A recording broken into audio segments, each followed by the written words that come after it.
فبعد أن تكمل أنثى الكناري التي لديك من وضع البيض، يجب أن تقوم بعدة خطوات مهمة لينجح عندك التزاوج ويفقس البيض.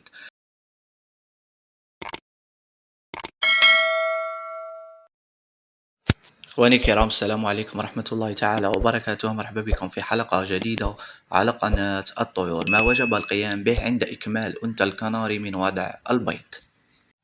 راح تلاحظ في البداية عندما تضع أنثى الكناري أول بيضة، راح لا تحضن عليها. تبدأ أنثى الكناري في حضن البيض بانتظام وباستمرار بعد إكمالها من وضع البيض. فبعد أن تكمل أنثى الكناري التي لديك من وضع البيض، يجب أن تقوم بعدة خطوات مهمة لينجح عندك التزاوج ويفقس البيض. أول حاجة ضرورية، تراقب الذكر. فيجب مراقبة الذكر ومراقبة سلوكه. فإذ كان الذكر كما نقولوا عاقل، يطعم الأنثى، غير عدواني، تجد أن الذكر يذهب للأنثى وهي حاضنة ويقوم بإطعامها، يعني كما نقولوا ذكر حنون. ففي هذه الحالة راح تترك الذكر عادي مع الأنثى، لأنه يساعدها ويطعمها، لأن مرحلة الحضن متعبة جدا للأنثى. ولكن إذا رأيت بأن الذكر سلوكه عدواني ويحاول التزاوج مع الأنثى مرة أخرى، ويقوم بمطاردة الأنثى في القفص ويحاول تخريب العش، هنا مباشرة تقوم بعزل الذكر عن الأنثى في قفص لوحده، وتترك الأنثى لوحدها بشكل عادي.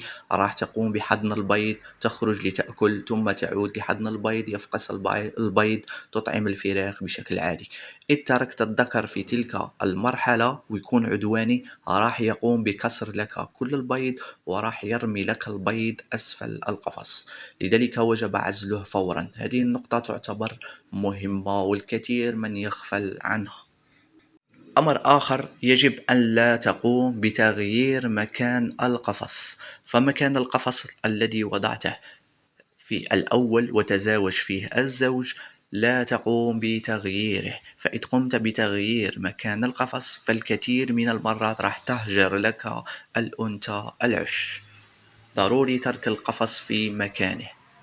أمر آخر مهم، لا تقوم بإزعاج الزوج كثيرا. يعني في اليوم الواحد لا تقوم بإنزال القفص عدة مرات وتزعج الزوج، لأن الأنثى والذكر راح يحسوا بعدم الاطمئنان وعدم الراحة، وقد تهجر لك الأنثى العش في الكثير من المرات. لذلك لا تزعج الزوج كثيرا. ضروري يكون الكالسيوم متواجد في القفص، خاصة في مرحلة التزاوج، فالأنثى تحتاج إلى الكالسيوم. فضروري تقدم البيض المسلوق به بالقشرة مرتين في الأسبوع، مع تواجد عدم الحبار أو عدم السيبيا في القفص على مدار السنة. بالنسبة للخضروات والفواكه أيضا راح تساعد الأنثى كثيرا، فهي تحتوي على الفيتامينات والبروتينات الطبيعية. تقدم الخضروات والفواكه مرتين في الأسبوع للأنثى مع التنويع. لا تنسى أيضا بحساب 7 أيام من آخر وضع بيضة للأنثى، لأنك راح تقوم بفحص البيض إذ كان مخصب أو لا. لا تنسى أيضا بحساب المدة التي يفقس فيها البيض، لكي تقوم بمراقبة الفراخ في أول يوم يفقس فيه البيض. مدة الحضن عند الكناري من 12 إلى 14 يوم. في هذه المرحلة لا تخرج الأنثى للتشميس، فالكثير من يسأل هذا السؤال: هل أخرج الأنثى للتشميس في مرحلة الحضن؟ عندما تكون واضعة للبيض لا تخرج الأنثى للتشميس، فقد تهجر لك العش. اترك القفص في مكانه. وأيضا بالنسبة للاستحمام، تستطيع أن تقدم الاستحمام في مرحلة الحضن للأنثى.